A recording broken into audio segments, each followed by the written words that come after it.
There are various policies.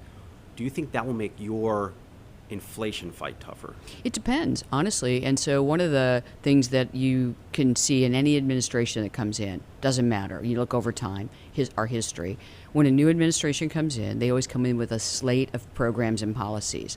And those slate of programs and policies can often interact with each other. And what matters is the net-net effect. So think about the policies that are being currently discussed for next year. Tariffs, It's tax cuts. tariffs, tax cuts, deregulation, and border policy. Those have potentially offsetting effects. Tax cuts typically spur growth. Immigration might change how many people are in the labor force. Tariffs could raise costs, but they could also spur new domestic investment. And deregulation, could help spur some investment if people feel constrained by regulation. These are all things that it's very unclear. The second part of that puzzle, not just the net, is it depends on the scope, magnitude, and timing of all the changes.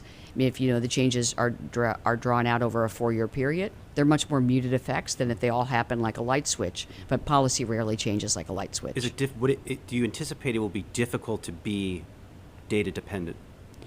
I do not, but data dependence doesn't mean that we wait for the latest data to come out and then now we have the clear picture.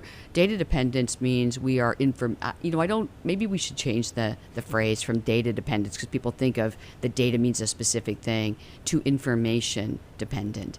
Mm-hmm. We rely on our models and our the history and the evidence and the analysis to guide us, but without the incoming information, we can't really know whether the theory is going to meet with practice. So I think of data as a large and expansive word. It's plural, first of all, and it means what people call the hard data, but it's really the data that comes out that's published, quantifiable, and then it's all the information we collect from our contacts when we travel the country that tells us what firms are thinking about doing and whether workers are going to demand a wage increase. Those are also data, and they also matter for our decision making. And so really maybe the new word for the new year, it's always good to sort of refresh yourself